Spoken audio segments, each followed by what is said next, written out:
During the last 2 years of the conflict, Armenia deliberately destroyed the negotiation process.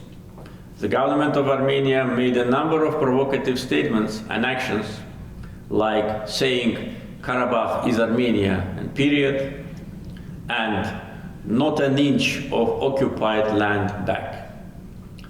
The then Defense Minister of Armenia openly threatened Azerbaijan with new aggression and occupation of new territories.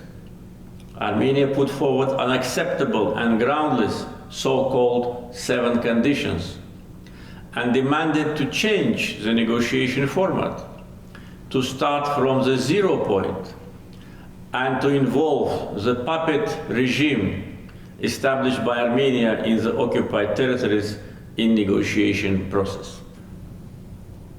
Attempts by Armenian government to change the format and substance of negotiations was an unpleasant surprise for the OSCE Minsk Group co-chairs, whose efforts were paralyzed by irresponsible and dangerous actions of Armenia.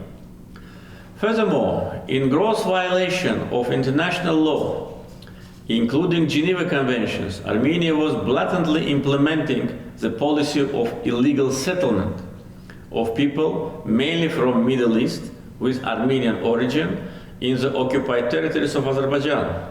Encouraged by the long-lasting sense of impunity, Armenia was also announcing construction of new roads from Armenia to occupied territories to further consolidate the result of its aggression and speed up the illegal settlement. In July 2020, Armenia perpetrated military provocation along the state border with Azerbaijan. As a result of the artillery strike inflicted on Azerbaijan's Tovuz district, 13 military servicemen and civilians were killed. Later in August last year, Armenian sabotage group attempted to penetrate through the formal line of contact to commit terror acts against Azerbaijani military servicemen and civilians, but it was successfully neutralized. In my statement at the general debate of the 75th session of the UN General Assembly on 24 September last year, I had warned that hostile, Azerbaijanophobic statements and provocations of Armenian leadership demonstrate that Armenia is preparing for a new aggression against Azerbaijan. 3 days later, on the 27th of September last year, Armenia launched a large-scale attack against military positions and civilians of Azerbaijan.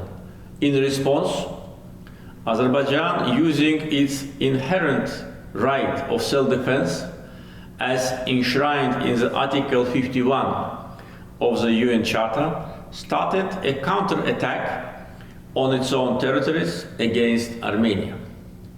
During 44 days, armed forces of Armenia heavily shelled cities situated along the front line, namely Agdam, Ağcabədi, Beylagan, Daşkesan, Füzuli, Goranboy, Terter. Armenia also fired at Ganja, Berda, Mingechevir, Gebele, Siazen, Khızı, and other cities situated far away from the former front line.